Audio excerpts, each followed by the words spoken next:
L'angolo rosso, lavoro, credito e risparmio a cura di FISAC CGIL.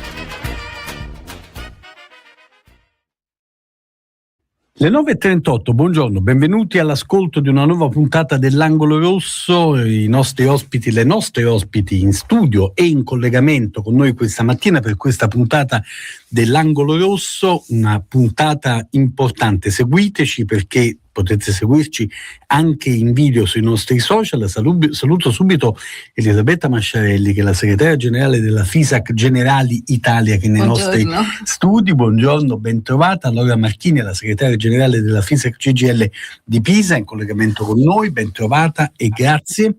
Buongiorno a tutti e a tutte. E saluto e ringrazio anche Gianluigi. A tutti e a tutte. Buongiorno Gianluigi, responsabile sportello legalità FISAC Generali Italia, che è in collegamento da Roma. La prima domanda però, Laura, è per te, Laura Marchini. Il 28 febbraio scorso è scaduto il contratto integrativo aziendale in Cassa di Risparmio di Volterra. Di fronte all'indisponibilità dell'azienda a trattare alcuni temi presenti nella piattaforma di rinnovo del contratto votata da lavoratrici e lavoratori, i sindacati hanno unitariamente dichiarato 2 giorni di sciopero. La prima giornata di sciopero c'è stata ieri, il 7 di aprile. Ecco, che cosa chiedete? Quali sono i prossimi passi? Laura Marchini. Sì, noi innanzitutto chiediamo di avviare subito un confronto reale sul contratto integrativo, partendo per l'appunto dalla piattaforma di rinnovo votata nelle assemblee dei lavoratori e lavoratrici e tenendo anche in debito conto il vecchio contratto scaduto e tutti gli istituti sia economici e normativi che contiene, perché è impensabile a nostro avviso fare tabula rasa del passato o non tenere conto della volontà espressa dai lavoratori e lavoratrici. Serve rispetto per i percorsi democratici che hanno portato a certe rivendicazioni e per le relazioni sindacali che negli anni hanno costruito un sistema di diritti a cui noi non siamo assolutamente disposti a rinunciare. Specie, mi preme ricordare, in un momento come questo, storico, politico, economico, pieno di incertezze, i lavoratori hanno bisogno di più tutele e non di altre incertezze. Il contratto integrativo è importante perché fa parte di quella contrattazione di secondo livello che nel settore bancario storicamente declina tantissimi aspetti della vita lavorativa delle persone. Si va dall'importo del buono pasto alla fruizione dello smart working, dall'indennità di rischio, di ruolo, di pendolarismo, ai percorsi inquadramentali e altro ancora. Quindi voi capite quanto può essere importante questo tipo di contrattazione per chi vive e lavora nella banca. C'è da dire che la contrattazione di questo contratto integrativo è iniziata subito in salita, con veti messi dalla controparte e mi preme ricordare neppure 2 passaggi in ABI a Roma, uno per un parere chiesto alla commissione dell'azienda stessa e uno per un tentativo di conciliazione, sono riusciti a scongiurare lo sciopero. Sciopero che ieri ha visto un presidio in Piazza dei Priori a Volterra, dove erano presenti tutte e 4 le sigle sindacali promotrici, e sciopero che ha visto un'altissima adesione dei dipendenti a dimostrare la ferma volontà dei lavoratori e delle lavoratrici a difendere la contrattazione di secondo livello in Cassa di Risparmio di Volterra. La stragrande maggioranza delle filiali era chiusa, gli uffici di direzione di sede a Volterra erano sguarniti e ora ci auspichiamo un invito al tavolo da parte della banca a confrontarci però con pari dignità. Pari dignità vuol dire partendo, come si è sempre fatto, perché noi non chiediamo niente di diverso, niente di nuovo, di partire nel confronto della piattaforma rivendicativa condivisa con i lavoratori e le lavoratrici, senza disconoscere il vecchio contratto e quello che c'era, perché diciamo così sarà possibile iniziare un ragionamento e andare avanti insieme. Altrimenti siamo già pronti a una seconda giornata di mobilitazione con uno sciopero che è già indetto per venerdì 24 aprile. Mi preme ricordare che stiamo parlando di una banca, quindi di un'azienda di servizi che vive di relazioni con le persone, con la clientela, in questo caso molto, molto radicata sul territorio, molto concentrata nella provincia di Pisa e da cui ci si aspetta che tenga conto in modo responsabile delle necessità di tutti gli stakeholder del territorio a partire dai propri dipendenti. E a questo proposito ci tengo anche a ricordare che lo sciopero È un sacrificio per i dipendenti che rinunciano a un giorno di paga, quindi va rispettato, va compreso. Anche noi, come sindacato, vogliamo una banca solida e competitiva e che noi siamo convinti che si possa realizzare con i lavoratori e le lavoratrici e non sulle spalle dei lavoratori e delle lavoratrici. Quindi ribadisco la nostra massima disponibilità a sederci al tavolo, partendo dalla piattaforma rivendicativa, dal vecchio CIA, come abbiamo sempre fatto, fermi però nella nostra intenzione che se questo non succede, se non c'è questa apertura, questa disponibilità dalla banca, il 24 saremo di nuovo in piazza Volterra e vedremo di nuovo una serrata della cassa. È chiaro, è evidente che questa è la strada, però parliamo adesso anche di una novità importante, la nascita del servizio dello sportello legalità della FISAC CGIL in Generali Italia.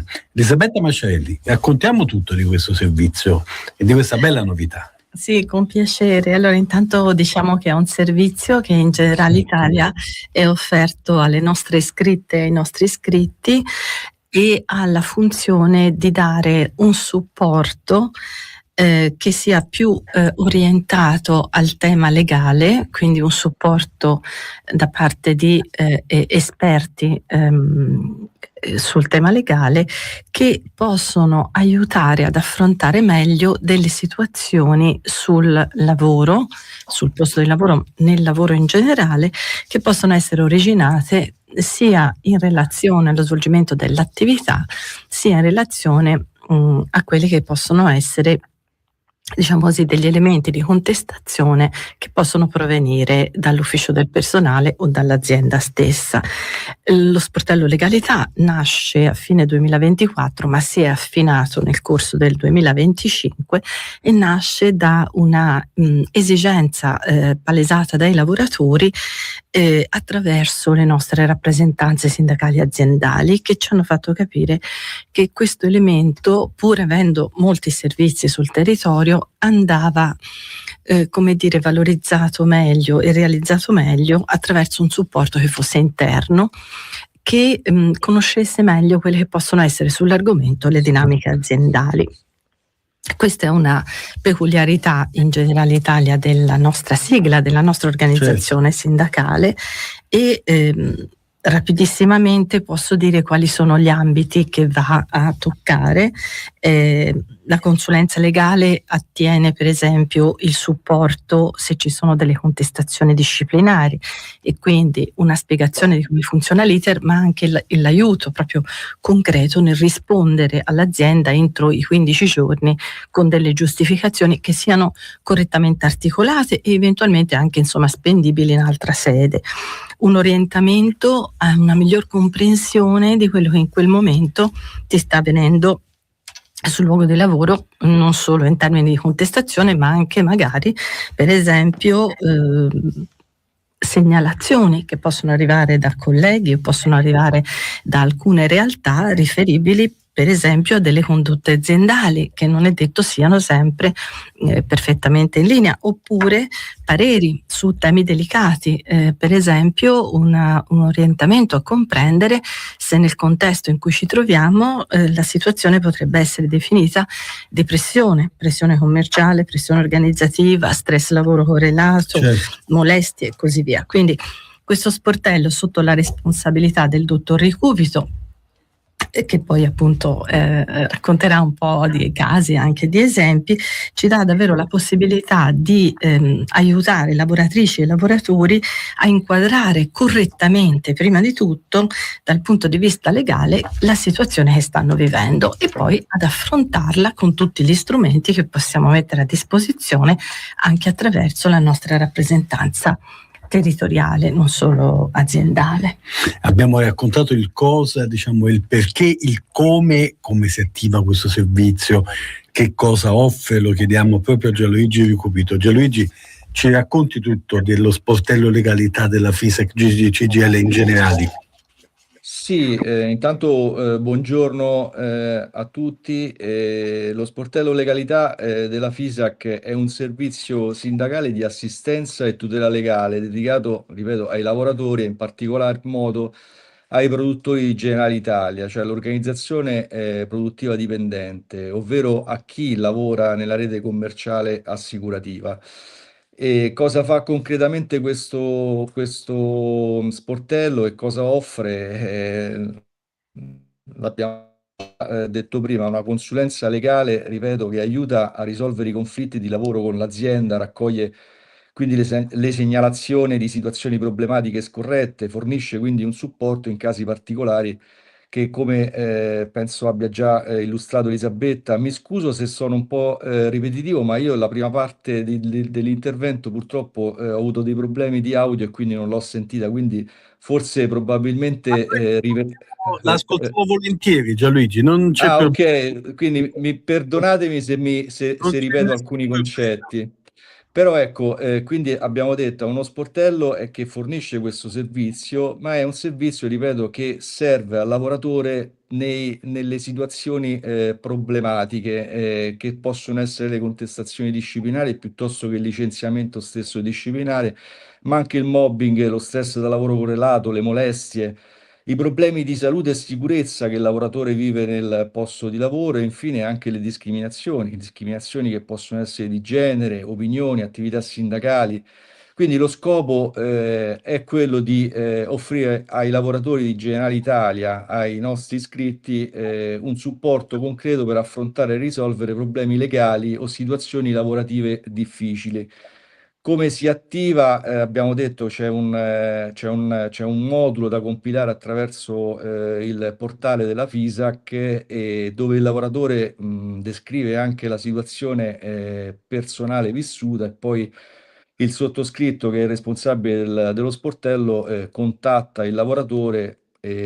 Comunque, in alternativa, il lavoratore può anche, diciamo così, riferire la situazione al rappresentante sindacale di zona, il quale a sua volta mi contatta e, diciamo così, si avvia la procedura di supporto e consulenza. Ora è importante andare un po' nel dettaglio, in maniera molto sintetica, su quelle che possono essere le situazioni maggiormente riscontrate in questi ultimi anni. Allora, sicuramente il nostro è un settore che vive pesantemente di pressioni commerciali eccessive. Le situazioni tipiche quali possono essere? Cioè vengono imposti, soprattutto alla rete produttiva dipendente, degli obiettivi produttivi irrealistici da raggiungere, che sono accompagnati spesso da minacce anche implicite o da ritorsioni lavorative nel caso in cui questi obiettivi non vengono raggiunti. E in questi casi lo sportello come aiuta il lavoratore? Lo aiuta a capire se queste richieste sono legittime, quindi se queste pressioni, diciamo, sono da ritenersi legittime o meno, verifica gli eventuali abusi e le violazioni contrattuali e soprattutto cerca di arginare quelle che sono le condotte da parte dei colleghi gerarchicamente superiori. Infatti questi colleghi spesso, diciamo, creano dei danni non notevoli al lavoratore stesso. Anche i trattamenti economici che sono poco chiari, mi riferisco a situazioni tipiche tipo provvigioni, bonus, rimborsi spese, premi che non vengono pagati correttamente. In questi casi lo sportello cerca di aiutare il lavoratore attraverso un controllo chiaramente preventivo del contratto di lavoro e verificare se c'è un illecito e a quel punto supportare comunque attraverso un'azione per un eventuale recupero delle somme dovute. Diciamo, il campo dove ci vede particolarmente impegnati sono le contestazioni disciplinari, a cui poi seguono anche i provvedimenti disciplinari. Quindi, quando c'è la contestazione disciplinare, che cosa occorre fare? Occorre chiaramente andare a verificare se effettivamente quel fatto che l'azienda contesta al lavoratore rientri in una violazione degli obblighi imposti al lavoratore stesso e poi aiutare il lavoratore a rispondere sia per iscritto attraverso le giustificazioni da inviare all'azienda e sia oralmente attraverso, come avviene molto spesso, la richiesta di un'audizione orale. E in questo caso è importante e utile inquadrare subito la fattispecie disciplinare e quindi andare poi effettivamente a capire come, diciamo così, aiutare il lavoratore e quale strada intraprendere. Nel caso di licenziamenti disciplinari, anche lì si cerca di indirizzare il lavoratore e cercare insomma di dargli i consigli più o meno, cioè i consigli utili per poter poi impugnare il licenziamento in sede giudiziale attraverso chiaramente l'assistenza di un legale che si occuperà proprio della parte giudiziale. È chiaro. Grazie davvero Gianluigi Di Cupido per queste informazioni, grazie anche alle altre nostre ospiti, Elisabetta Masciarelli, grazie per esserci venuto a trovare nei nostri studi, naturalmente in bocca al lupo per questo servizio, questo sportello legalità della fisica CGIL in generale Italia. Ringrazio anche e saluto Laura Marchini, con cui resteremo naturalmente in contatto per capire l'evoluzione della situazione per quanto riguarda la Cassa di risparmio di Volterra. Grazie a lei davvero. Grazie, buona giornata. Grazie a voi per averci seguito. Sono le 9:54, restate con noi. L'angolo rosso, lavoro, credito e risparmio a cura di FISAC CGIL.